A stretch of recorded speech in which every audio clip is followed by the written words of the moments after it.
to Jake Jackets. Gear up to fire the cannon and hit the ice with your host, Jay Ashdown and Jake Gehringer.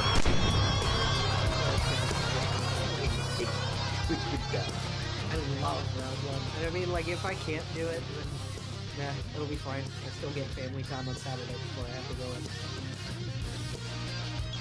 We're doing a little family time. Sorry. You're dude, that's just been time as of late, hasn't it? That's just been how life is. It has. That's been how life is. That's been how the season is to this point. Like, is it safe to say? Yeah. Is it safe to say that, like, we've somehow had a worse turnout than last year, and yet somehow we're doing better just because other teams are doing worse? No. And I mean, so much worse. We're not worse than last year. We definitely, it feels like we've got definite worse injury luck than we did last year, even though we lost Z for the whole year. And I don't know, because those back-to-back, maybe this is recent, because everything compiled, and we had the 3 6-week timelines, and still, Patrick's dealing with his stuff still, and I don't know. I don't know. Last year we lost Zach Werenski like right as the season began. Right. We got him back, and we had some. Like, I don't know. Do we want to compare the badness of two things? I mean, we're comparing the badness of one thing twice. I suppose you're correct. I guess it depends on your perspective. I view each season as its own entity, as its own, like. But it's like having a season of Survivor. So yes, yeah, exactly. You see, Cook. There you go. Yeah. There's winners. There's losers. Yeah. God, I don't even know. In Survivor, in hockey. I'm gonna let you kind of carry this a little bit because I'm curious about the direction you're taking this. In Survivor, in hockey, and in gambling. That's where I'm taking it. I can tell you one area where I've been winning, and it's not in hockey, and I haven't been on Survivor yet. So, yeah. We all know hockey games go fast, but with DraftKings, an official sports betting partner of the NHL, you can bet faster and win faster than anything happening on the ice. All you got to do if you're a new customer, just bet $5 and sign up with our promo code THPN and get $200 instantly in bonus bets. So let's take a look at the Friday. Columbus in Colorado. How fun.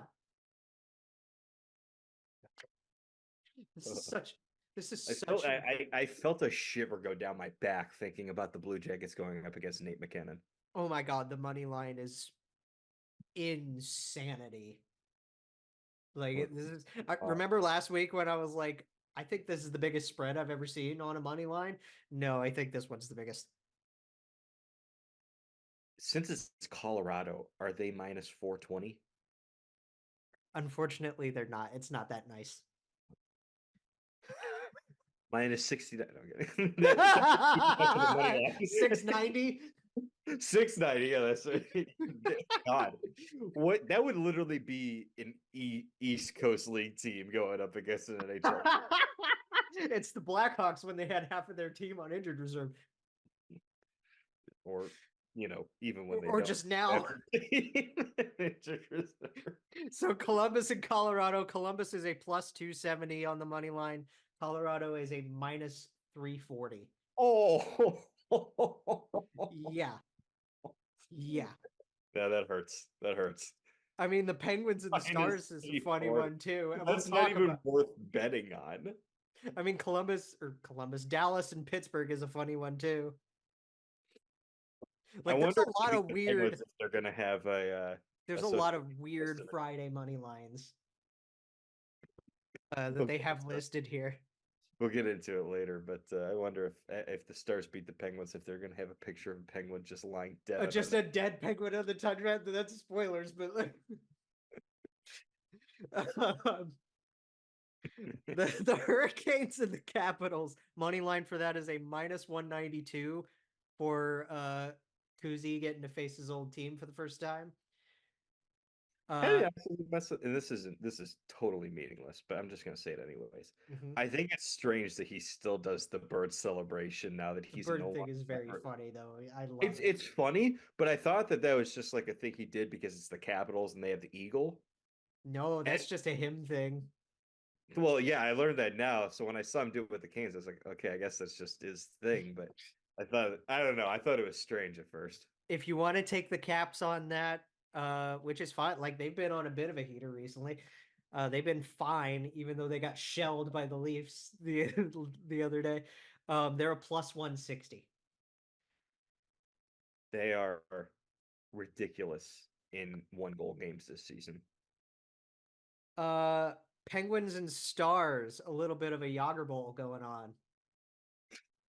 Feels like every Penguins game is Every, a soccer bowl, isn't it? I mean, because Yager played for like 50 teams in 50 years. Yeah. Plus 164 for Pittsburgh and a minus 198 for Dallas on the money line there. I don't know. There are some fun ones when it comes to like player matchups. So, I want to give you a stat real quick on the Capitals. Mm-hmm. Back to that one real quick because I Yeah. found it. Yeah. They played 27 games this season, 27 games that were 1 goal games. Mm-hmm. What do you think their record in those 27 games is? Oh my God. Isn't it like 15 and 15 or something like that? Isn't it like dead even? They are 16, 2, and 9. What? In Oh, 27 of those 1 goal games, they've only lost 2 of them in regulation. holy crap. Well done. They are 29th in goal differential at 5-on-5, 24th in goal differential on special teams, 30th in goal differential at 3-on-3. At a minus But 30 but plus. because they are that good in 1 goal games, they're in a playoff spot. They are Uh, the dumbest team in the league. and then if you want one more dumb money line to bet on Yes. for Friday, Yes. Kraken and Coyotes. And we'll talk about the Coyotes later too. Yeah. They're both a minus 110. Okay, so that's literally a pick 'em. It's a total wash. Yeah. All right. Makes sense.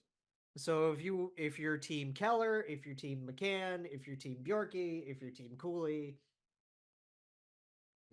Grew versus I'm assuming it's going to be Ingram. I'm really. I wasn't gonna assume Grew. I said I was gonna say I'm team Decord.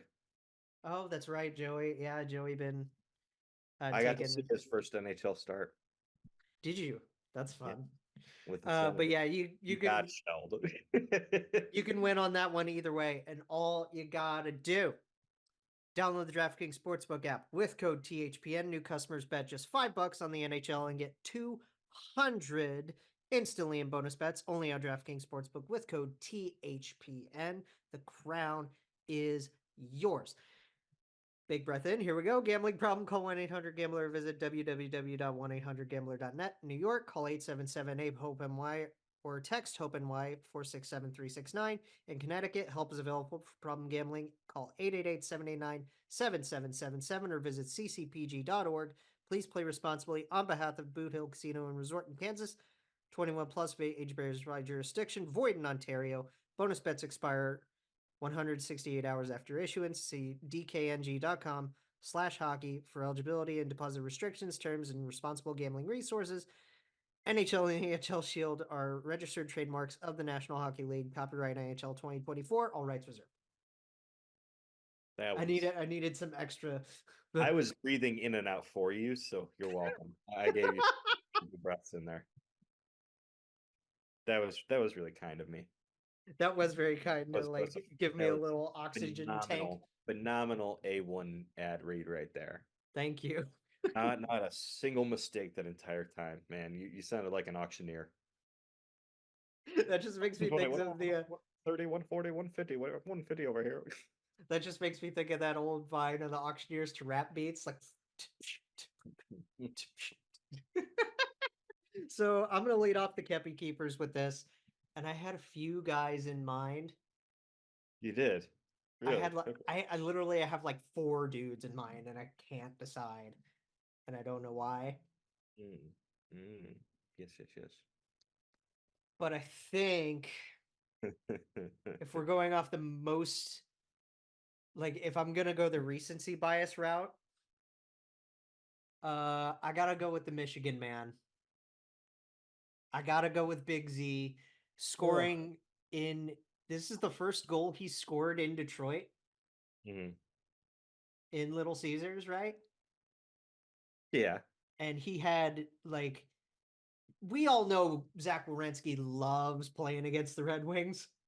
Hmm. And I mean, absolutely adores it every time, especially when Dylan Larkin's actually healthy and in the lineup. Yeah. Because Yeah. those two are buddies, and they get to face off against each other quite heavily when the Jackets play the Wings all the time. But Z had a big night, and we needed one from him. Yeah. So that was just We really good needed to it see. from him in order to get a useless point. We'll talk about that useless point soon, but I love the text the other day. Yeah. I mean, look, I don't disagree with the pick, but I would certainly feel a lot more enthused about it if they uh, actually won the if they game had and like not given up a not late blown the goal yet lead, again and and yeah, the way to win a hockey game. But you know what? Hey, at the end of the day, the Red Wings need those points more than we do.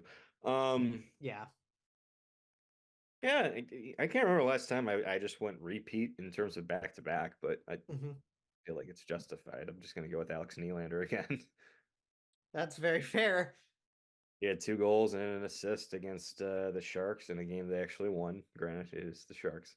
I mean, Uh, it's the Sharks, and honorable shout out to Terry as well, because like again, it was the Sharks still, but like he's been over the last couple of starts that he's been yeah, Sharks are the Sharks, but at the wonderful. end of the day, he faced like 41 shots, I think. 41, I think, yeah, and Yeah, he stopped 30. good lord. He stopped 40 of them. Someone get in a fucking lane. God. So to that point though, with Alex, you texted me his recent J Fresh card.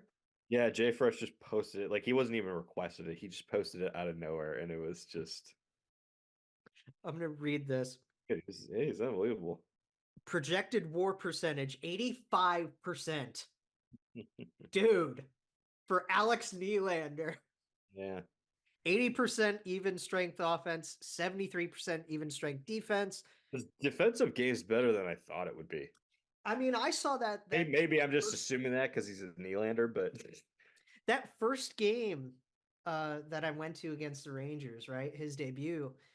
He was back checking. He was, in his spots where he needed to be um pretty much all the time. He stayed with his man, yeah. got the You lanes, everything. know, I said He's got go finishing through the of rest. whoa. Go through the rest of his. So he's 29% on the power play because they just don't give him power play time. Yeah, He's Blue Jackets, not the notably good Blue Jackets power play. the wonderful Blue Jackets power play. He doesn't play penalty kill minutes, so he just doesn't have anything there. Mhm. Finishing is 77%. Holy shit. What? Curious what teammates is. Like, okay, more recently that makes more sense. Mhm. Having been on the top line with Johnny and Jenner. Yeah, I But, just want to know what percentage for teammates is. it's funny because like with I'm just thinking back to when he was playing with Cole Yeah. still. And it's like even then he was Are you gonna say right. the number? So I do see the number. Goals 90%, primary assists 43%, penalties 84%. He's drawn a lot of penalties, Yeah, which is great. that doesn't Uh, surprise me that he doesn't take a lot of penalties. So it's good to see. his That quality of competition is only 46%. yeah, Okay. I mean, Ottawa, I San mean, Jose. it's about middle of the pack, you know. Ottawa, San Jose got a couple of better teams in the Well, mix that's there. more Like, so in terms of not even just like the teams he plays, but more so his deployments against like is he going up against top right. lines? He's usually going up against middle six. So Yeah, that's fair. And his quality of teammates is pretty nice, if I say yeah. so myself. 420. The other one. Yeah. Not bad for a dude only making $800,000, huh? So it's funny, like when we traded for him, it was kind of just like like everybody was fixated, rightfully so, on On giving up Bemstrom, right? getting rid of Bemstrom and getting the draft pick. Like, ooh, this could turn into a third round pick. Um, did we just oops our way into Giving this dude like a next $2 year? million raise? Oh, I don't know, but Maybe not two. when I no, like when I saw like because it's obviously not a large sample size. We'll see what happens Yeah. towards the season. Can the Blue Jackets bring him back on a 2-year deal worth 1.4 million? Oh, easy. Easy. Well, Absolutely. let's think about this for Good a second, bridge right? deal for him. An opportunity to come back to the only place he's really seen any sort of success and hopefully get it figured out. I gotta say, it's funny when we talk about some of these teams, like when he went to Chicago and everybody was hoping, like, oh, is he gonna play with Patrick Kane? And that never really happened. And he was with the Penguins. So is he gonna have a shot with Malkin or Crosby or Gensel? Someone who can maybe get him the puck. Are they gonna unlock his abilities? Well, And let's take a look at this for a second, right? it is Just funny that of all the places that he would maybe unlock his potential, that it would be. it would be here, right? And I believe we did talk a little bit about this last show, but I do just want to give a quick rundown on this. He's an RFA with Arbrights. I think we might have just texted about this. Mhm. So is Carson Meyer. He's probably not going to get a big raise, if any at all. He'll be fine. Yeah. We got a 2-way deal. Yeah, he'll be fine. Interesting one, Chinny. Yeah. Give him a bridge Chinny, deal. a pretty decent raise on that bridge deal, though, wouldn't you say? Oh yeah, give him a 3-year deal. Somewhere in the 275 to 325 range. Mm-hmm. Cole, RFA, no ARB. Yeah. He'll get a 2-3-year deal, I'd imagine. Yeah, and I mean, knowing that he's bounced around the lineup as much as he has, 2-3, I was gonna say 2.5 by 2. 2.5 by 2. That works. Kirill, Arbrights. That's a big question mark. 8. Pay him. I think pay him. Get right now. Get out ahead of it. Give him an 8-year deal right now. Please. I think if you gave him an 8-year deal right now, you could realistically keep that maybe under 6.5. Honestly, yeah, and still be worth it. If you can get him an 8-year deal under 6.5, you do it. And still be very, very worth the money. Yeah. No, that he's only going to get better. Oh yeah, he's only going to get better. So, you know. And then the other one is Alex Texier, and you said you would be open to trading him. He does have Arbrights, though. So. Yeah, I gotta tell you, like the thing about Texier is nothing to do with him as a player. Right. I like him. I just don't think they know what to do with him. I just don't think they know how to use him. I think a trade would be beneficial to him more than anything, don't you think? Give him, well, like, he rejuvenated his time in France just because he was closer to home and Yeah. he was playing fine over there. Was he in France or was he in Switzerland? He was in Switzerland, but it was like a really Close short to- flight over to yeah. France. So that being said, yeah, I don't know, because like there are plenty of teams that could use like a skilled, speedy kid like him, like as maybe a third, maybe second line option. you'd want him to ideally play in the middle six. I would prefer for him to play on the wing and Exactly. like I have him be, a little bit of a lightning rod out there using his speed and his skill, put him with some more skilled players and, have him be a guy who can give you some energy, Right. make some plays. Like I think there is a place for him to be a very useful player on a good team. I just think that there's such a log jam with young players on this team who are those hybrids that we're trying to figure out that we don't know what to do Are with they them. going to be wingers? Are they going to be centers? Are they going to be wingers? Are they going to be centers? And I think there's other guys who are bigger priorities right now. So I think he's almost gotten lost in the shuffle a little bit. Yeah, it's definitely weird because like there's also, KJ's under a different clause. Mm-hmm. Uh Thing like you got Fantilli, you got KJ, you got Chinikov, you got Marchenko. These guys are all players who have a higher priority than him. Cole Sillinger too. Like I think that's just in Alex that. Nylander to bring it back to Alex. Yeah, definitely. Like I think that he's gotten lost in the shuffle a little bit. I'd be interested, like, just the first place that comes to mind that I would think Alex Texier would work, Vancouver. Ooh, you know what? Get him playing with Phil DiGiuseppe. Just somewhere, even if it's just the third line, does he not feel like a Canuck to you? He does, and that's not just based off of looking at line charts and I just looking feel at like names. he would I don't know. fit He would fit these under a talking style. system. Exactly. Exactly. He feels like a Taka player. He also, where else, like, I could see, like, trading for him and then he just figures it out. Mm. Tampa. Well, because everybody does in Tampa, right? Tampa, maybe Florida, the familiarity with Bill Zito. With Bill But Zito, maybe, yeah. I think you need to trade him to a good team, to be honest with you. Like there are some guys I think they go to maybe a bad team and they get a little bit more ice time and they start to figure it out a little bit, aka Alex Nylander's doing that right now. I Right. actually think Texas is a little bit of the opposite, where you put him on a better team and maybe you don't give him as many minutes, but in that limited time, you give him a specific role.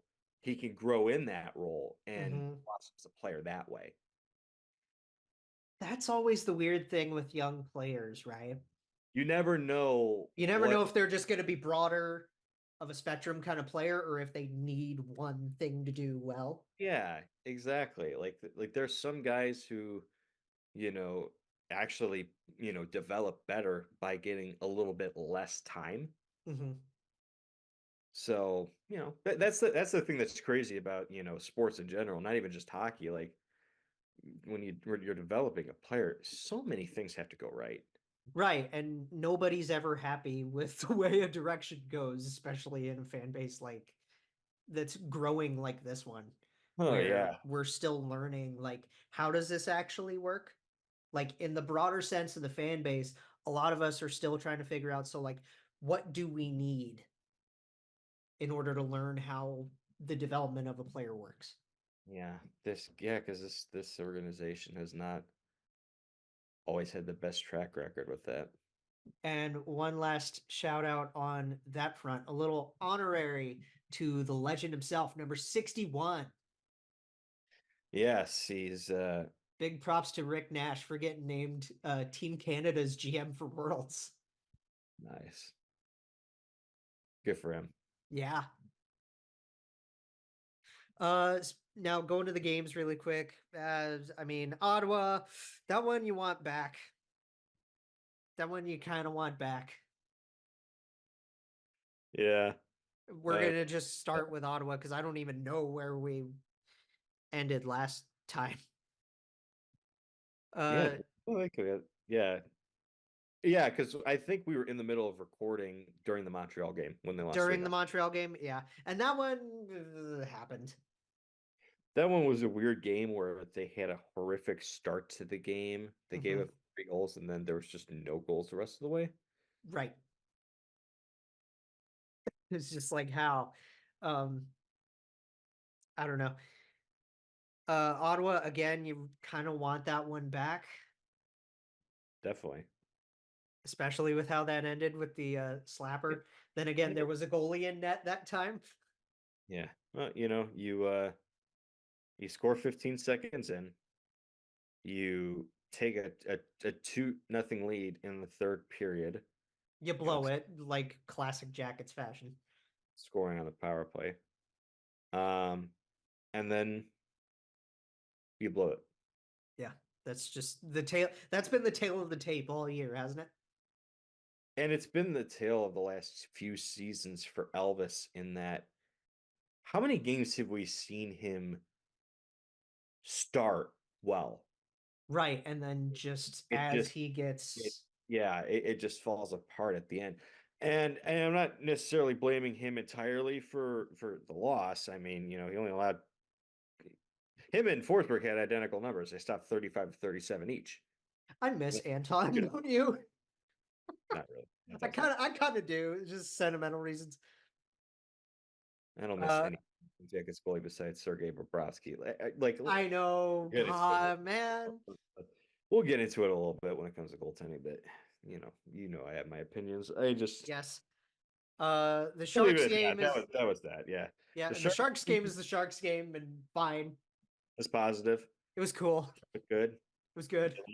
Nylander looked even better than he did in the Senators game because he had 2 goals and an assist this time around. Hey, Johnny had a goal and 2 assists. So that Johnny's was been getting hotter. Johnny's been turning into the Johnny we know and love. Yeah, he's been playing a lot better lately, so I'm happy about that. Winnipeg is the definition of a burn the tape game. I didn't bother to watch a single second of it. That was a total just like I don't care. And then you got the Red Wings game. And this Red Wings game, again, you had it and you lost it. You had it twice. Because not only okay, so everybody's gonna look and say, well, you had a 2 lead and you gave up a goal with 13 seconds left and you lost in overtime. No, like what's not talked about enough is that you fucking killed the Red Wings in the first period. Outshot by an insane 22-6, guys. What? 2 goals. You're up 2-0, and it doesn't even take you 5 minutes into the second period before it's gone. I know. Like, what happened? And It's this is the Red Wings. This is a Red Wings team that up until that point had lost 8 of 10. Yeah. And is missing their captain, which who would have thought that just I know Dylan Larkin is a really, really talented player, right? I understand the role that he has with that Red Wings team. You can't be that bad just missing that one key guy. I get he's a key guy, but you can't be that bad playing. To be honest with you, that is not a Dylan Larkin issue, in my opinion. No, that's a Steve Yzerman issue. Well, let's look at the games real quick. The losses. Yeah. 6-3 loss to Pittsburgh. 4-1 loss to Arizona. 7-5 to 3. 4-0. 7-2. 4-0. Does that sound like an offensive issue to you? No, that's definitely. I see 4-7, 4-5, 7-4. Well, their goalies are also like on a weird carousel. That's like Alex Lyon hasn't been playing as good as he did to start the year. Ville Husso was supposed to be the guy, and he's hurt. And James Reimer is James Reimer. James. Yeah, I don't blame Alex Lyon. Alex Lyon's been basically a career third goalie who at sometimes has been a backup, who's been the number 1 guy for the Red Wings this year, and he's largely done well. But I think it's a little too much for him. He's not used to this. Eventually that novelty is going to wear off. Right. But certainly the defense in front of him doesn't help that much. I mean, when you're playing Jeff Petrie and Ben Sherratt. Did you see that Ben Sherratt has been given the toughest defensive minutes in the NHL alongside Mo Seider this season? Well, Mo makes sense, right? Like Mo makes sense, yeah. Mo's good, but to pair him with Ben Sherratt still, I don't think we've attributed, like, people have talked about, like, man, Mo Seider is stagnating in development. I don't think enough people have attributed that to, oh yeah, the last few seasons he's been paired with Ben Sherratt. Dude, people want Derek Lalonde gone already, and isn't he like just starting? I don't think he's a bad coach. No. look at what he has to work with. Exactly. He's being asked to win hockey games with basically a career third goalie in Alex Lyon, and the defense he has in front of him. He has to play Justin Hall, Jeff Petrie, and And Ben Ben Sherratt, yeah. Like when half of your What is he decor supposed to is do? what? But I don't. I, Like, don't get me wrong. I don't think that he's doing a bad job, but if Steve no. Yzerman wasn't a Red Wings literal legend, Yeah, the guy that literally saved if that he was, franchise. if he was Steve Kekalainen, would would people be more upset at Derek Lalonde right now, or would more people be pointing the finger at the GM and saying, "Man, your defense is kind of ass. You're just Who gonna have to deal. constructed this defense?" You're just gonna have to deal with these moves that I made. You see what I mean? Doesn't it feel different now as through a Red Wings perspective? A little bit of accountability on the GM now that his name is Steve Kekalainen instead of Steve Yzerman. He just needs bigger biceps. Steve Dubas doesn't it feel easier to blame him? Well, then he needs a cardigan. Yeah. Well, his glasses need to be a little Little thicker frames too. thicker. Yeah. I don't think Yzerman's doing a bad job. But I do think he is. He's on the hot He's seat, not dude. I doing. think he is. I don't think he's on a hot seat. I I think don't he's think at least doing a getting bad warm. job. No, but like my point here is that it should be a little warm, but it's not because he's Steve Yzerman. Right. DeBrincat hasn't really been Alex DeBrincat as of late either, so that doesn't help.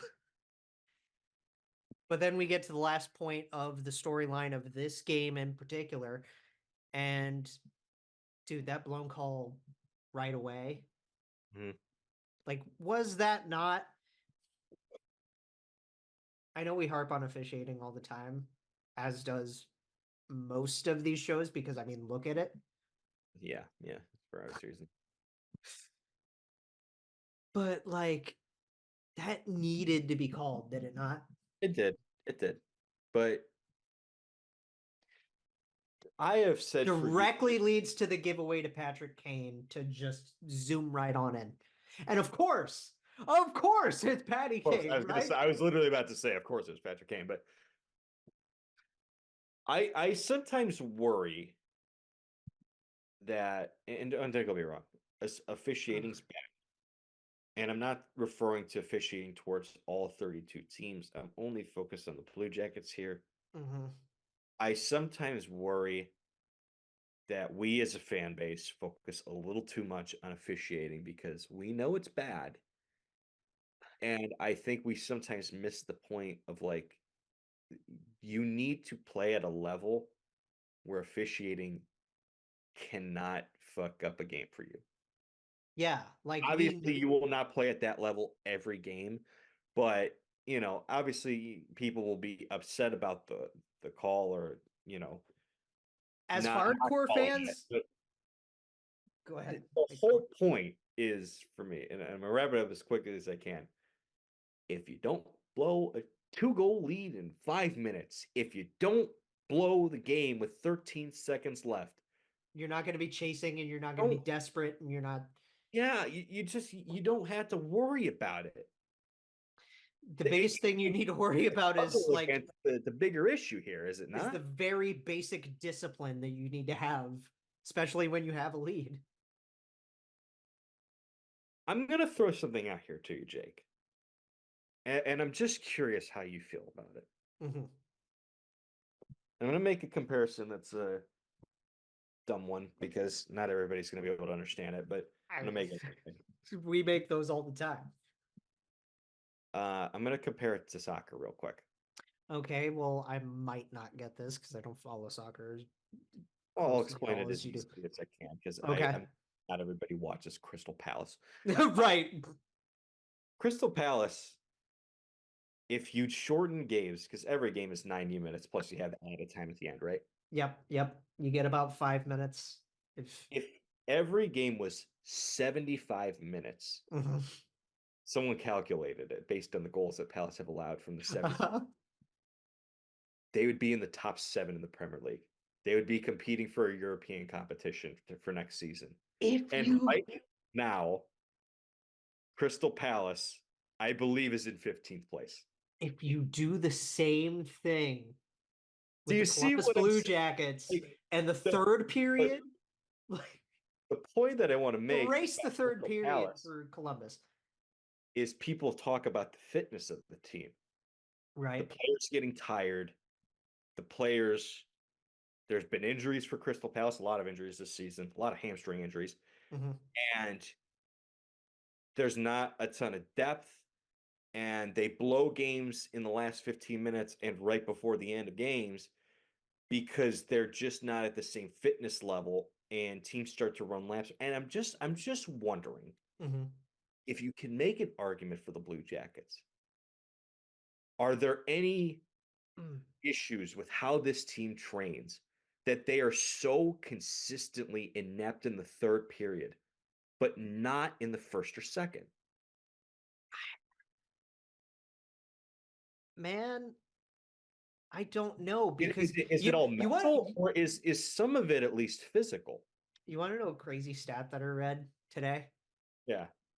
So they just posted the number of goals per period that every team has scored this Mhm. season. Columbus is tied with like for fifth in first period goals scored with like Colorado with 41 of them. That doesn't surprise me.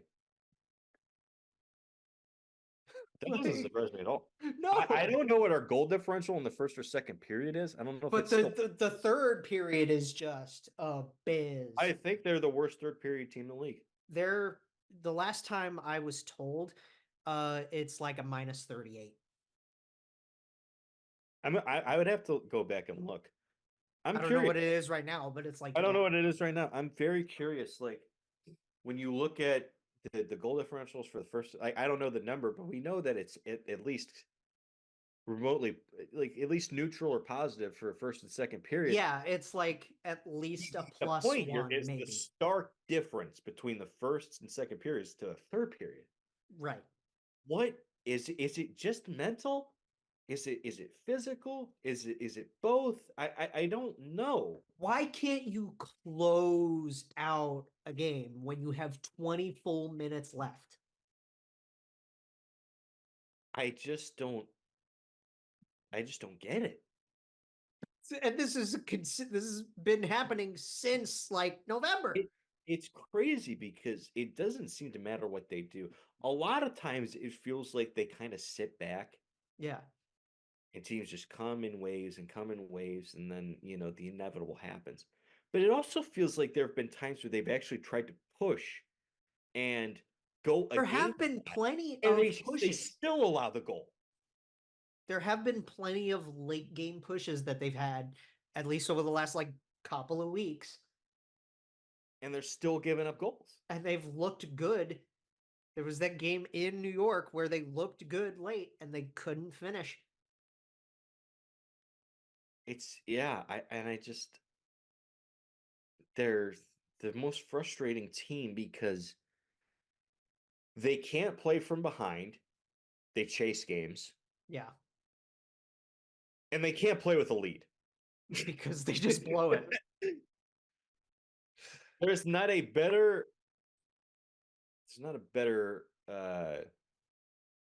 metaphor for this season. I just wanted like That I Toronto want, game is there, where you had a 5-0 lead, and and yeah, you blew it, and you wanted overtime game. somehow, you wanted an overtime. somehow. But you blew a 5-0 lead, guys. How do you fix that? Oh no.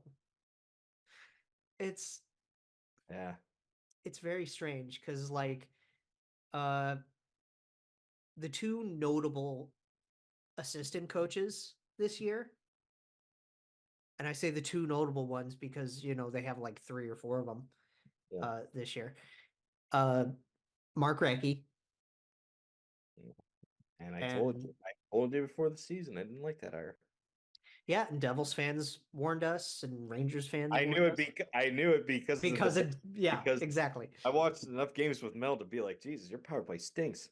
And then Right. they got rid of him. And then guess what happened last year? They brought in a guy named Andrew Brunette, and suddenly they had a good power play. And guess what happened this year? They lost Andrew Brunette, and suddenly their power play's not that good anymore. Well, And and suddenly Nashville looks like a pretty damn good team, don't they? yeah, they do.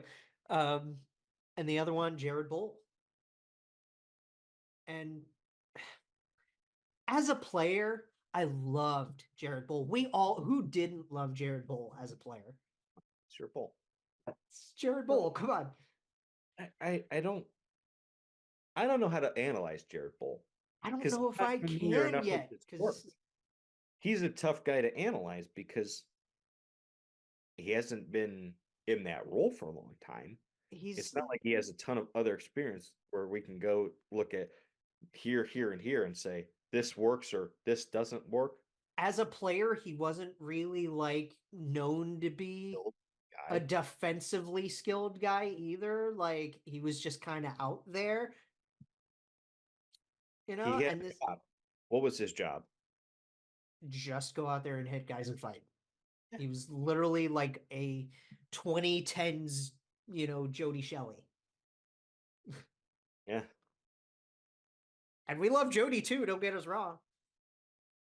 So is the solution putting Jared Bull up in the box with Jody Shelley? Is that what you're saying? Hey, you know what? If I don't know. If we need another analyst, he could work well with Mets. I do worry sometimes that we're going to lose Jody Shelley to a big network. Well, it's gonna be weird, So good. knowing that this So is good. knowing that this is Rimmer's last year, and Hey, we're almost done with Jeff Rimmer. Like this is scary, man. I don't know what we're gonna do. Tyre? Dylan Tyre? Ooh, Step on, maybe our buddy Dylan Tire. step on up, bud. Hey, That'd be nice. Dylan. Yeah, well. I mean, hey, I'm all for it. I honestly like knowing how much of a gem he is just from Mhm. having him on the show. Shit, go after it, bud. Seriously. Do it. We would love for Dylan to do more. Um, but yeah, I don't have a solution for you. Like we have like a month left and the weird AI schedule is a thing and we're going to be going through the desert road trip upcoming, right? Colorado, Vegas, Arizona. Yeah. And then for the second week of April, because for some reason we have to have this, as the last road trip of the year, uh, you know, Carolina and the Florida teams and fucking Nashville. And why? Why do we have that southern road trip as the last road trip and then have one more game at home to finish the year? I'm not going to complain about the schedule, to be honest with you. I just want to know I what do enough as is your point is valid, but I look at that and I see losses. I just want to know like what kind of chat GPT knockoff they used to make the schedule over the last like 3 years. Do you think they paid for their features that do it, or do you think they got like free AI to do it? No, dude. Do you think the NHL is going to pay for AI to make their schedule? They probably barely paid the department of people that made it. Yeah. If we're being totally honest. But yeah, I don't know. It is what it is at this point, and if we get like if we at least get like a top 10 lottery pick again, it's fine. Top 10? Top 10. Brother, your standards are so low. Dude, I've been The watching this. NHL is rubbing their hands together like they only need a top 10 pick. Here comes the 10th pick. Dude, I don't give a fuck anymore when it comes to those kinds of standards. Yeah, are we really under the impression that we're going to get the first overall pick this year? Fuck, no, we're not. No, exactly. That's my point, right? Like Yeah, it's our not luck what pick you get. It's about what you do with the pick. We need to scout well, and we need to get an impact player, someone who can make a difference down the line, no matter what pick it is. Here's the thing that's frustrating me right now, if I'm being totally honest with you. Yeah. The Blue Jackets, in my opinion, are going to fire Pascal Vincent at the end of the season. And I'm not saying it's all, you know, all his fault. No, I, and it's I think this not. has been an incredibly difficult situation. Um, but, you're bringing in a new GM. The new GM's going to want his own coach. Yeah, and we do And have plenty of other things to get to, so we'll get to that in a second after this sermon. when you fire him, you are going to have to compete with at least one other team in your division for a head coach, and their job is infinitely better than yours. Oh yeah. The Devils are going to hire a new coach, and that job is a hell of a lot better than the Blue Jackets' job. And if the Penguins fire Mike Sullivan, he's going to be someone the Blue Jackets want. He's going to be someone the Devils want. He's going to be someone everybody wants. And let's say he goes to the Devils. Well, now you're competing with the Penguins in the division to get a new coach. And I'm not saying that the Penguins' job is great because it's an aging team, but at the end of the day, people are simple, and I think there's going to be some coaches around who still see Sidney Crosby and Evgeny Malkin and Chris Letang and some other talented pieces there and say, you know what, maybe they just need a new voice, and I can be that voice. And I just worry a little bit that this offseason you're going to start a new head coaching search. I don't know who the GM is. You don't know who the GM is going to be, but I worry that that's going to be an uphill battle to get a quality name at head coach if you want to go for a retread. And if you don't go for a retread, you better hope to fucking God that you nail it, because the last two did not work at all. Right. One that didn't even make it to camp.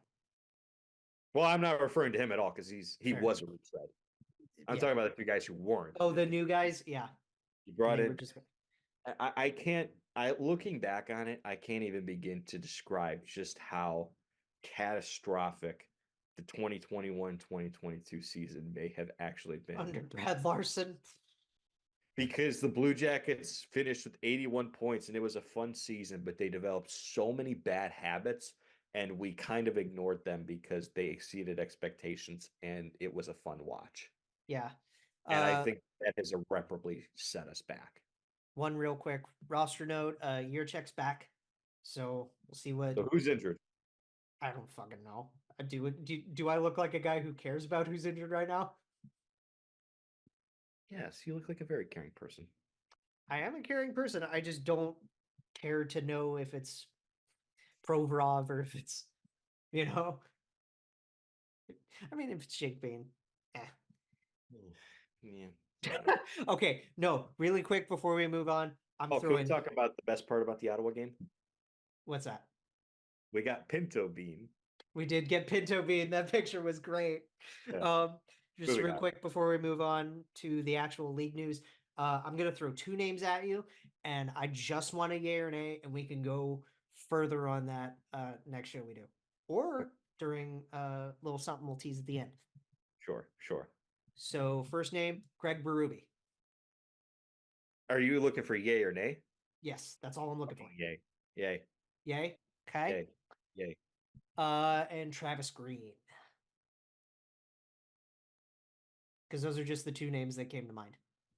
I'm going to say nay. And the reason I'm going to say nay is because I was pretty confident that when he took over as interim that they were probably just going to give him the 20-game sample, but he was going to do solid and they're going to remove the interim tag and keep him. And right now, I don't think so. Yeah, I don't know. I mean, like Neil. Because their power play hasn't been great this season. He's been dealing with a lot of that. And when he took over for Lindy, a lot of stuff didn't change. And there's a little concern. So I'm going to say nay as of right now to Travis Green. I don't think he's a bad coach, but he isn't what we need. I know this is going to be way outdated when this comes out, but Neil and Kyle are streaming the Devils Jets game right now, so we might have to have Neil on just to get his thoughts on that shit. So you say yay to Berube, and iffy nay to Travis? I'm gonna go straight up nay to Travis. Straight up nay to Travis? It's Okay. not that I don't think it's not that I think he's a bad coach. Right. Because I have to think about what this team needs. I don't Mhm. think that he's what we need right now. Fair enough. Okay. So first thing that we're gonna spend about 10 minutes on, or try to at least, because oh my god. Tom Wilson is gonna have an in-person hearing with DOPS. And after what happened with the with Peros at the GM meetings, I wonder if Peros is actually gonna lay a hammer down. So real quick, I am going to look up the Did you watch the play? I did not know. High stick Oh against my Noah god. Gregor. Yeah, high stick Oh over my against god. Noah Gregor in the game against the Leafs. Yo. Dude, man, what He the fuck? one hands this thing. Oh my god. Literally, like it's not gonna be fully in frame, but like he one hands this thing like coming in like a fencing sword right to Gregor's face. No. That is nuts.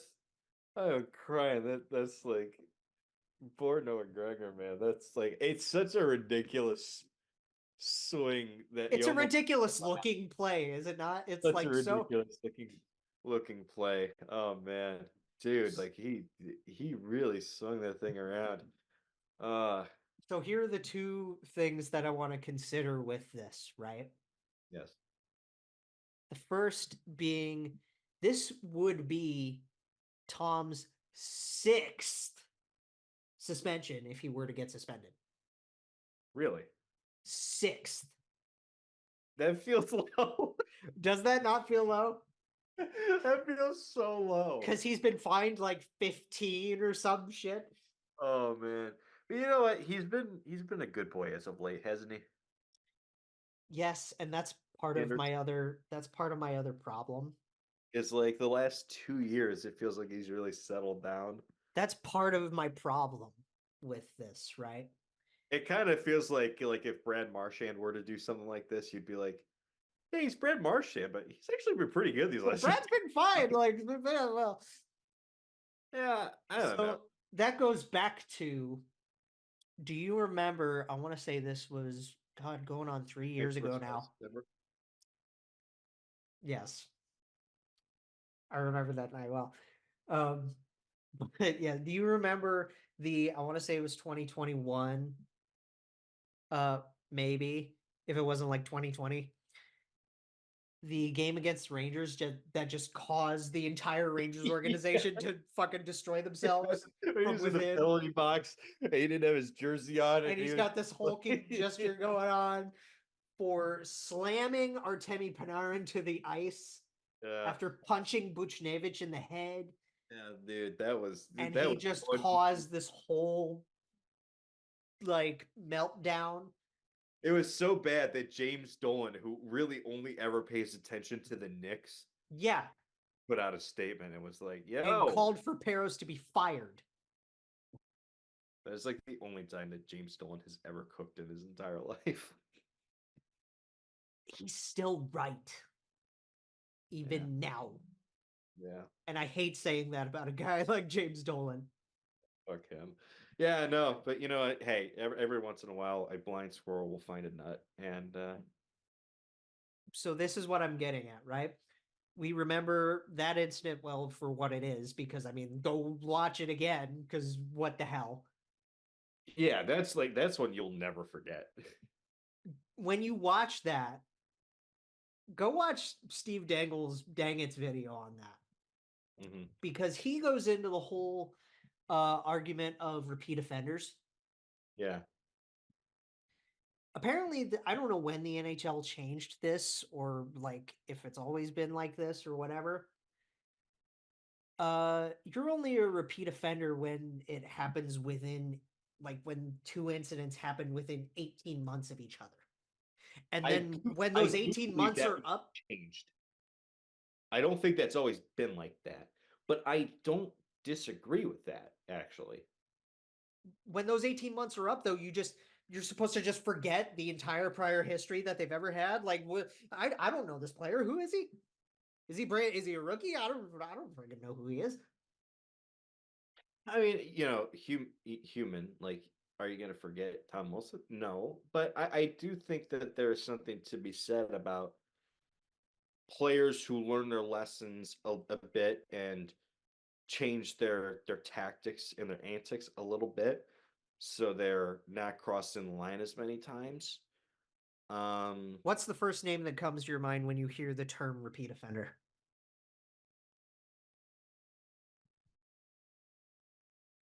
Like all time. Just in general, when I say the term repeat offender, and you think of NHL players, who's the first guy that comes to your mind? Right, Tom Wilson. It's probably Tom. Tom Wilson. Look, I'm not trying to go bad here for Tom Wilson. No, like for me, there needs to be precedent for allowing players to mature, because you don't want to have a situation where player A comes in, he's a bit of a dirty player, and he's crossing the line constantly. And then he goes 4 years, he cleans up his act, but then he has an incident like this. So we need to go back 4 years for that last incident. And we're basing it off of that, even though that player has made changes in the last few years to better himself. Like you know what I mean? I think about 18 months is more than appropriate, but I do understand where other people are coming from when they say, okay, that's Tom Wilson. Think about guys like Raffi Torres and guys like Matt Cook. Yes. Who are literally out there to legitimately murder people. Yeah. At times, like, like legal murder. Yeah. If I could throw such a term out there. Yeah, I mean, I think people know what you mean. Yeah. Raffi Torres, after getting suspended more and more and more and more, never learned his lesson and eventually got a 41 gamer. Yeah. For destroying Jakob Silverberg. Matt Cook basically ruined Mark Savart's career. Definition of a headhunter, right, Matt Cook? Yeah, definitely. I think the issue with Wilson is where he is cleaned up are the hits to the head. Mm-hmm. Now, obviously, this is a different hit to the head. This isn't like leaning with your. This isn't what we talked about with Rasmus Anderson or any of the like recent or Jacob Trouba stuff or anything like that. Matt Rempe. Exactly. But yeah, like so this is a little different. But that's where Tom Wilson's is cleaned up a little bit, and where I think they'll be a little bit more lenient on him. Knowing that this is in person, though, it has to be 5. Yes. At minimum. I think they're gonna go 6. This is gonna be his 6th suspension. I think they're gonna give him 6 games. I think that's what everybody's been saying. I wouldn't be surprised if he appealed and maybe they knocked a game or 2 off. But then you have to go, like, they're going to appeal twice and it's going to go directly to Gary. And then by then he'll probably already have served 2 and it's not going to matter. Yeah. Because we know how the NHL, takes their time with this crap. Yeah. But then again, you think about, going into the playoffs, and if the Capitals end up making the dance, I know it's not really going to affect it as much with where we are quite yet.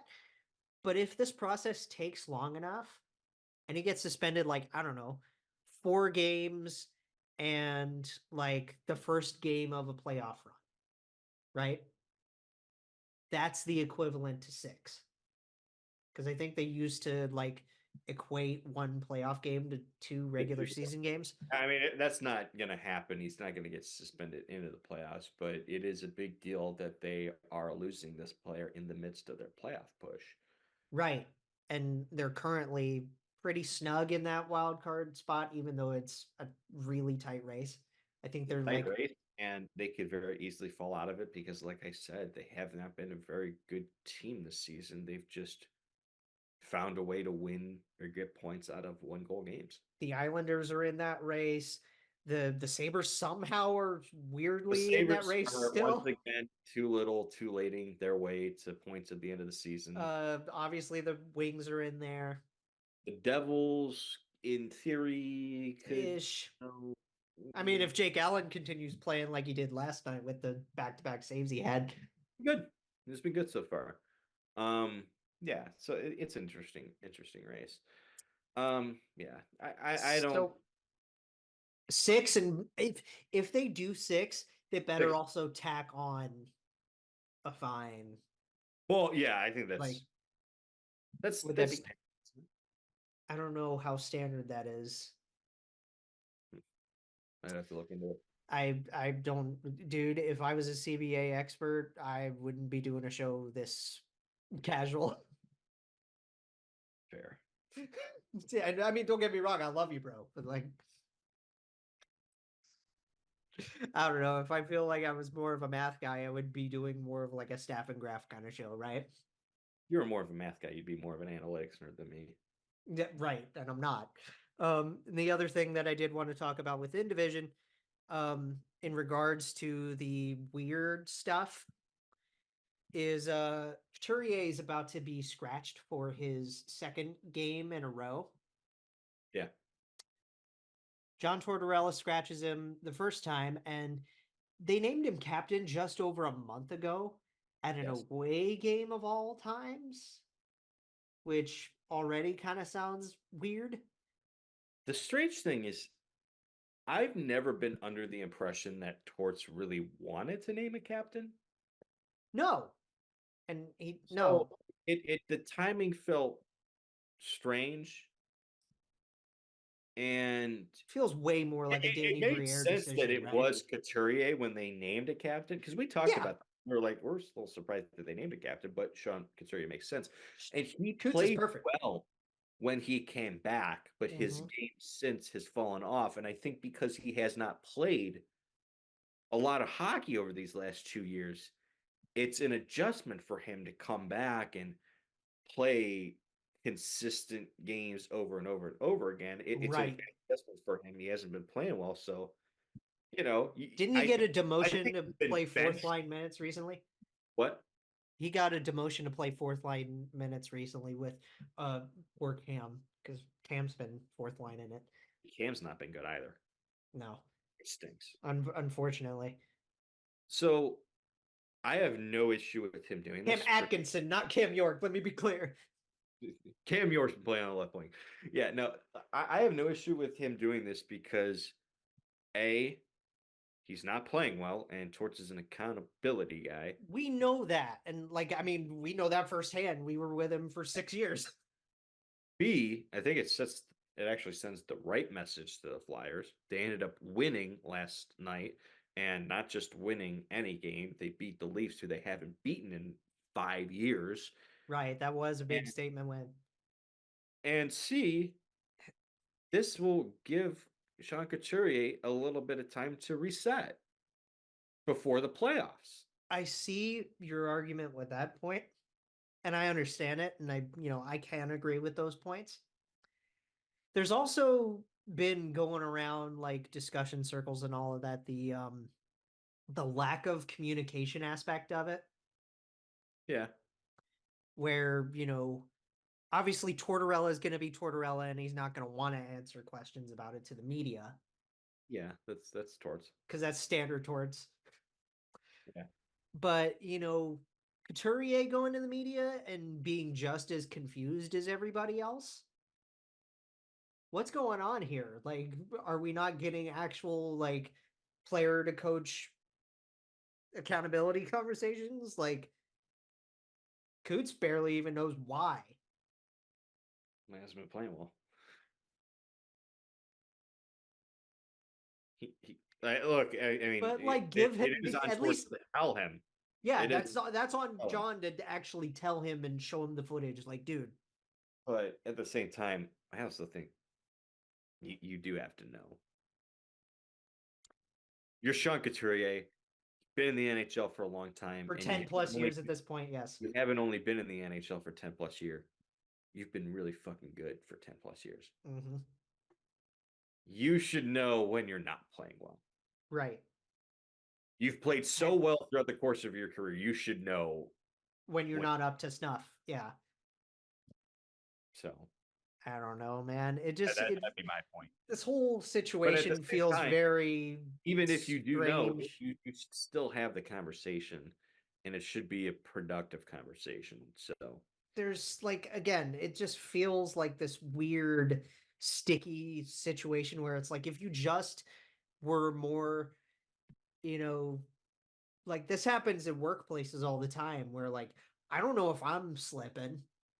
If you just told me that I was this slipping. has been like, I think there have been several times in Torch's career where he's been in the right, Mhm. but he hasn't been right.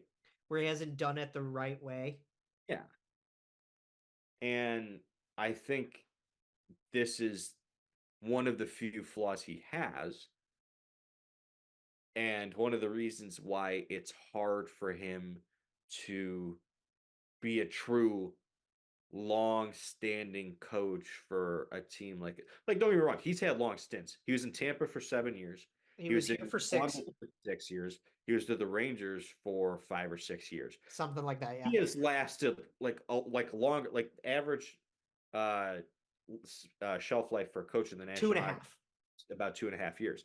So he has almost always doubled that. Yeah. But what has prevented him from tripling Did we get any of this? or being a John Cooper, is this. And did we get any of this? Do you remember any instances like this where he just wasn't direct enough to a certain player as to what was going on and why he was making decisions he was making? I don't know if I would say not direct. There may be times he was a little too direct. I mean, I think PLD is the prime example of there that. were clashes in the last season Mhm. of Sergei Bobrovsky. Right. Patty had his problems with him. Yeah. Davinsky obviously is no longer a Torts guy. There were definite issues between him and Brandon Davinsky towards the end. That relationship soured a bit. Yeah. Ryan Johansson, him and Torts. Oh, him and Joey never got along. Never got along. Trying to think what else there was. I mean, because like PLD feels like too like low hanging fruit. Like I don't know if that's necessarily. But it's still part of that. Because like like both parties have moved on, and PLD has never really once ever said anything negative about Torts. So I don't even know if that's fine. fair. That's. So I'm not gonna. I mean, it's still. But still, I think it's point enough out. examples. Like when you think of players with the Blue Jackets and kind of how that's gone these last few years. I don't know. It's just for Torts with the Blue Jackets. it just feels like a weird thing to me overall. Like I understand why it's happening from both points of view, but it just feels, you know what it is? It just feels different if Sean Couturier is not captain. And not just captain, but named captain like a month ago. Right. And I really don't feel like naming him was I don't think naming Sean Couturier captain was a bad decision. No, but it definitely feels more like a Briere thing, right? It doesn't feel like a Torts decision to me. It feels way more like a Danny Briere thing. Yeah. Because we know Danny loves his guys, right? Just like Kyle loves his guys. Well, and rightfully so. I mean, I think Danny Briere's done a really good job so far. He has. How long? I'm curious. How long did Danny Briere play with Sean Couturier? I don't know. Couple of years at least. At Probably least would have been 2 or 3 years, maybe 2 or 3. I would think. That's just me spitballing, but I don't know. It's again just to finish that. I'm going right back to just that one little bit of missing communication. Yeah, is what is keeping me sour with this. Yeah, that's fair. Going to the fun stuff. to finish this out, and we'll be pretty quick with this. Ovi being back. Oh my God, Ovi being back. I never counted him out. He has now had like he's in the company of only two other guys that have scored 20 plus goals for 19 plus years straight. Yeah. It's like him and Howe and I think Yager. And I think Jeez. that's it. Yeah. He's I'd have to unbelievable. I'd have to find it again, but like yeah, I think that's I know it's him and Gordie Howe. I don't know who the third one is off the top of my head. I don't know.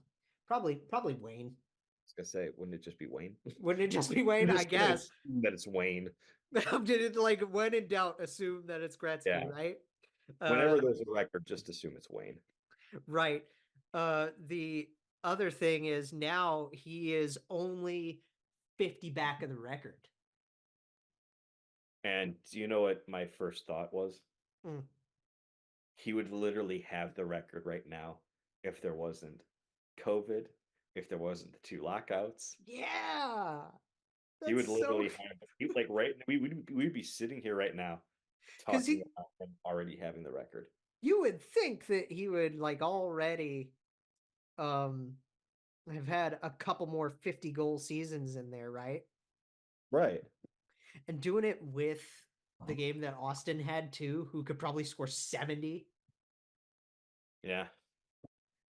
Like those two had a hell of a game. It's so funny to me that like Ovi's gonna get there. Yeah. He's gonna break the record. And the second he breaks the record, we're gonna enjoy watching the end of his career, see what his goal total finishes out at, and we're immediately gonna shift to okay, is Austin gonna do it now? Right. Like there's not gonna be a break between Ovi retiring and then that next kid getting drafted. It wasn't Gretzky. The other dude's not Gretzky. Wait, so what? Give me the stat again. Players with 19 or more consecutive 20 goal seasons. So I think I got the stat a little wrong. Is it Hull? Gordie Howe. Yeah. Had 22 from 1949-50 to 1970-71. Yeah. Because the dude played forever. Alex Ovechkin from 2005-06 to now. Yeah.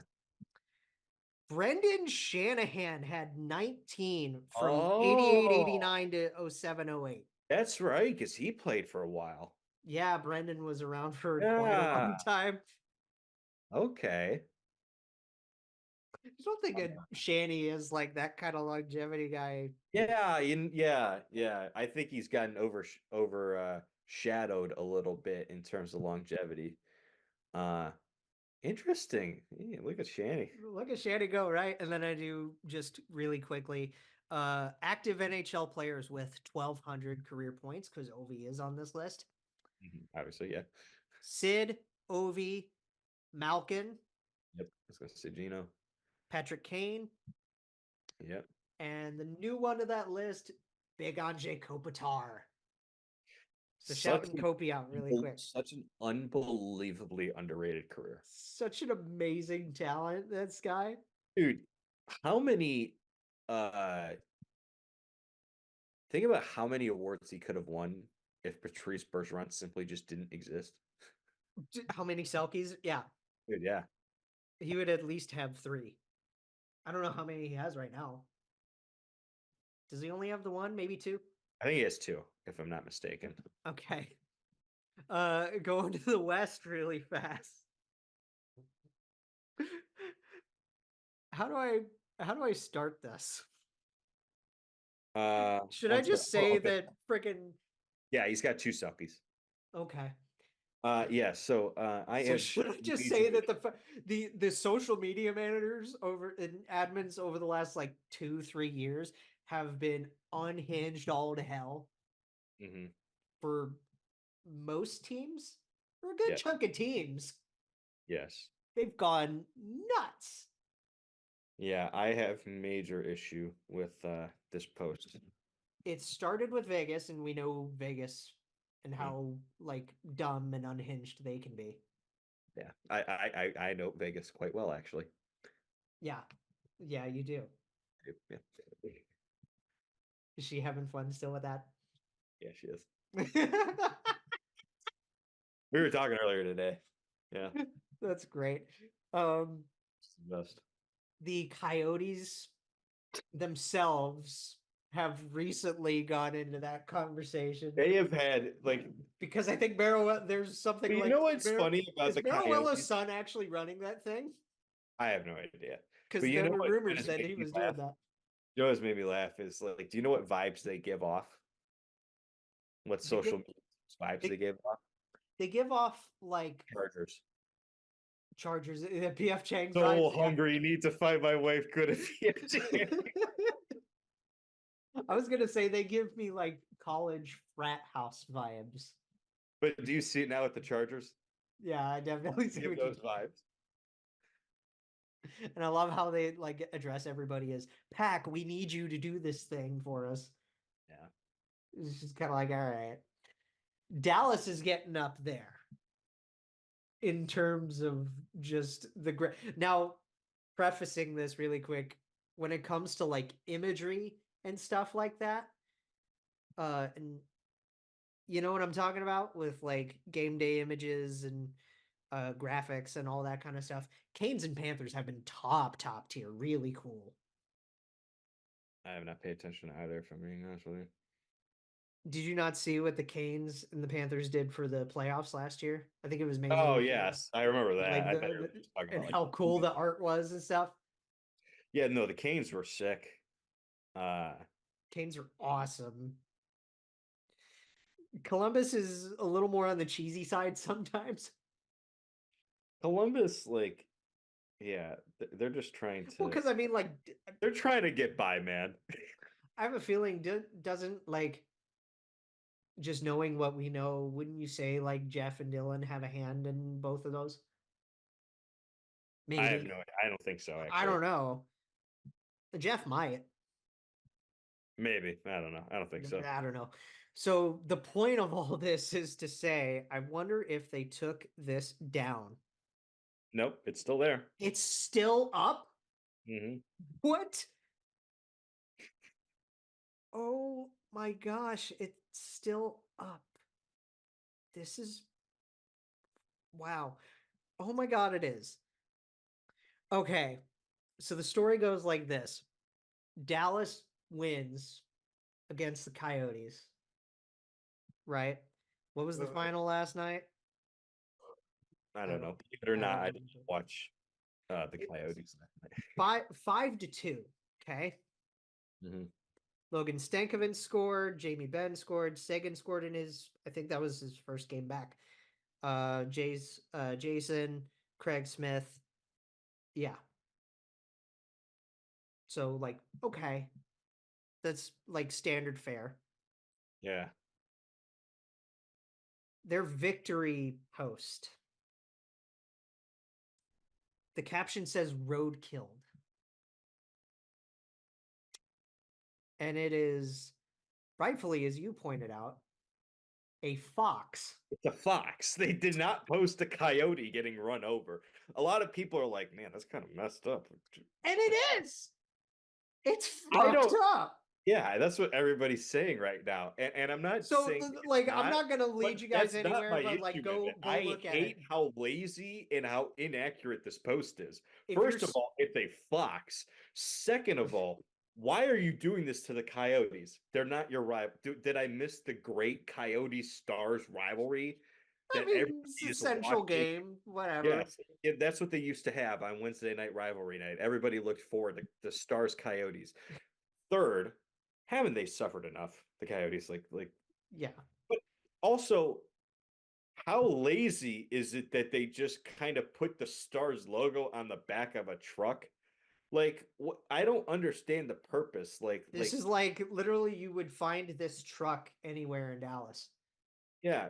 So, Like like, my issue here is like you have no creative. Like, it would be one thing if the Nashville Predators beat the Coyotes and Uh-huh. they did something with a post where like there's a dead coyote laying and there's like a predator hovering over. You're the Stars. What did you burn the coyote to death? No, we're just gonna put the logo on the back of a truck that ran over a fox. So Get out of here with that shit. That was weak. so we have the fun part of that uproar, right? Yeah, Where you pointed out all that kind of stuff. it was a weak post. It's yeah. I do love that first you were like, the thing that bugs me the most is that it's a fox. Yes, it bugs the shit out of me that they didn't even get it right. There's so much laziness in this And I post. did ask you, I was Man, like, this don't is they fucked have up. Like, coyotes in it's fucked Dallas? up how lazy this is. Don't they have coyotes in Dallas? Like shit. Yeah, come on. You know, they literally, there's literally a meme. What the hell is a polar bear doing in Arlington, Texas? You're telling me you can find a coyote? So, all right, there's that end of it, right? Where we're having fun. And then there's the other end of it that is actually pretty fucked up Okay. because you look at the graphic and it's like you got the like it's bleeding and it's just like ew and ugh. And it's really realistic to the point where like Elon didn't do this and Twitter admins didn't do this. The Stars admin actually went in to edit the tweet and put the content warning on the tweet because people were so up in arms about the picture because they posted it without the content warning. I will give the Stars credit for one thing. They didn't take it down. They stood by their work. I'll at least give them that. But why, like, it's not that they didn't There's post the warning or they had to post the warning. Again, my issue, your issue is yes the that it's post sucks. It's just not good. They could have done so much more. They could have done better. and that's my thing is yes you could have done better. You didn't. A lot of people didn't have to like they took issue with the fact that it's like a realistic looking thing, right? You couldn't have done like a Wile E. Coyote kind of thing. You literally couldn't have done a Wile E. Coyote cartoon, like a Roadrunner cartoon. Like literally, dude, they could have made fun of both the Coyotes and their farm team by doing a Wile E. Coyote and Roadrunner cartoon. Yeah. Because the Tucson Roadrunners are Yeah, their farm team. yeah, they could have. Again, my issue, like you're the And Stars. then they add You got to incorporate your team somehow. Putting your logo on a truck is lazy, I did love the clapback from the Coyotes, which was like the Stars aligning. which was the stars aligning to form an L. Yeah. It was The very only thing I funny. hate about that, like, is the fact that you know that they had that prepared in case they won, and then they didn't win, and then they still found a way to post it anyways. It's just weird to me because like that just shows how it's like great now people are gonna like now the admins are all gonna be like trying to top that, right? And it's gonna get worse. I disagree. I disagree. You think it's actually gonna It's be gonna better get for worse. people? It's gonna get better. That post sucked. They're gonna try and Like top then, it. It's gonna be easy to top it because that post sucked. well, the post was a really low effort thing, sure, but like, That's what I mean. yeah, Give me something. Come on. What's the meme? Yeah, go girl. Give us nothing. I feel like uh that gives Kaylee more credence to get like make more cartoons and stuff with the other content people. I gave her an idea for a tweet during the Winter Classic, and she couldn't do it because they lost. Because it was you, is what it was. No, but the tweet wasn't like inappropriate or anything like that. I actually thought it was a pretty good Oh. idea. What it was so obviously because Winter Classic is supposed to be cold, and like she's like, yeah, if we're like winning and we want to do something fun, like I might do it, but they were never winning. They got shut out. The tweet idea Right. was in 2014. Michael Irvin gave us one of the funniest tweets of all time because he was covering the Cowboys Mhm. Packers play. That was the Des Caught It game. Oh, really? And if you remember, it was like I don't know if it was negative degrees, but at least the wind chill was negative. Right. And he has the greatest, it's just all caps. And it said, man, when we played in that cold weather, we was cold. We was cold. Yeah, I remember that. That's literally what I wanted her to tweet. And she was like, that's great. I might do it. And then she never got a chance to do it because we were losing all the time. I don't know. You still could have made that work with a loss. Like, I suppose, but yeah. it's like what happened with what's his name, Marvin Williams Jr. getting the Jets in the breakfast sandwich thing, Oh, yeah. and the Jets changing their profile picture to the breakfast sandwich with the bite Yes. out of it. Yeah. What was my favorite just in this the hard knocks thing where the player's typing in his code to get into the building and he keeps trying to open the door, and anytime a coach gets fired or someone gets fired, Yeah. it's that clip under it. It's like him trying to get into the building the next day and they can't. I do hope that this does like help other social admins game Yeah, when I it hope comes it to like allows them what to be a little bit more creative and realize that if you're going to do something with the Coyotes, at the very least, you can make sure that it's not a fox. don't try to freak people out either. Like, I don't know. That put a lot of distaste in a lot of people's mouths. You I know? think it's trying too hard for shock value. Yeah. If And I'm being you know, serious for 1 second, that's what I feel. It's trying a little too hard for shock value. yeah, and there's a line when you're And like a social media admin for a sports team. I'm not saying that's like insanely bad. I just think like If the Sharks win, are you're we supposed gonna to be post?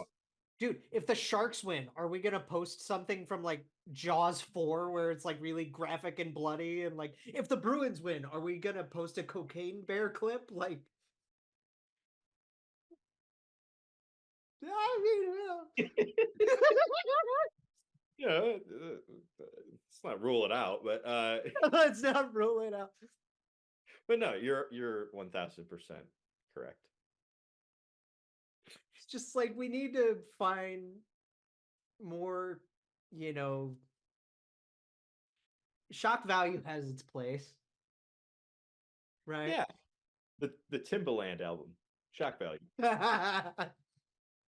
There's our pop culture reference. There you go. There's your contribution with that. And the last thing, the last thing, and I probably should have actually mentioned this off the top as well. Your boys, the two of us, you're finally gonna join me for a fucking stream. About time, isn't it? It's about damn time. You guys have seen me. If you've gone to the THPN YouTube channel, and you know you've seen me stream by myself, you've seen me stream with our buddy Jimmy Finizzi. I think I had a stream. With Kyle once for that Flames game back in January, and we had a blast, man. Jimmy's always a fun time. Lance was with us. Nice, yeah. You know, he brought on Little Ed from Rangers Ed podcast. Like, we had a great time with that Rangers game. And I'm excited to finally do one with a dynamic duo, bro. Me too. Let's get ready to rumble.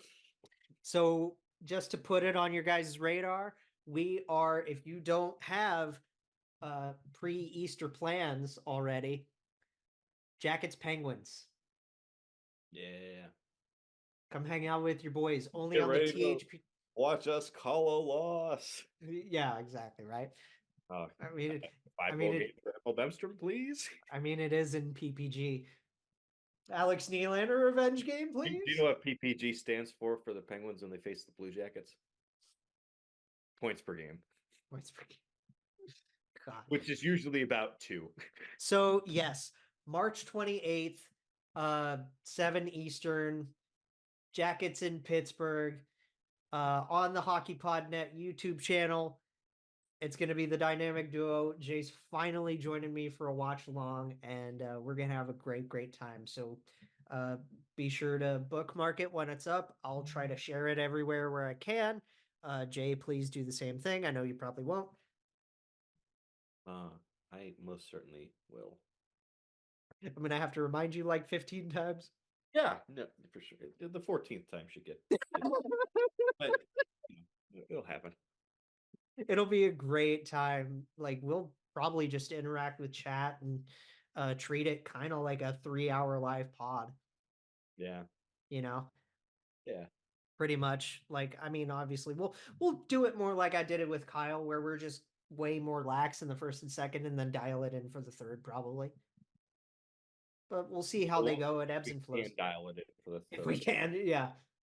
We can. I don't know if the Jackets might. They'll blow a 2-goal lead in 5 minutes. Well, that would require them to have a 2-goal lead. Against Pittsburgh, yeah, it's true. Usually they're behind. But yeah, go and subscribe to the Hockey Podnet YouTube channel so you can get notified for when we're doing that. Subscribe here too, obviously, because what else are you doing here? Duh. Go and follow JJ Jackets Pod on socials, on the Twitter, and follow my Instagram. By Jay Ashdown, Snake Gehringer. Keep up. I like to think that by Jay Ashdown guy has some pretty banger tweets. He kind of does. Yeah. I don't know. His buddy just kind of doesn't post as much as he should anymore. Yeah. Look at his pinned tweet. Pizza. Pizza. Everybody loves pizza, right? Yeah. And his bio just says no. No. I did have a great tweet yesterday. I don't know if you saw it. I'll have to go back and watch. It's about how people over in England, whenever someone gets fired, they don't say that they fired them. They say that they sacked him. Yeah. I've noticed that in football, like in European football. Yeah. And they do it for like regular jobs too. Like, oh man, he got sacked. I don't know. We need that here in America. Can't wait for the Blue Jackets to sack Pascal Vincent. Get ready to sack Mark Recchi. Yeah. Go with them. But yeah, come see us for Jackets Penguins and keep on the lookout on the socials so that you know when to come and hang out with us. And we will see you when we see you next. Yeah.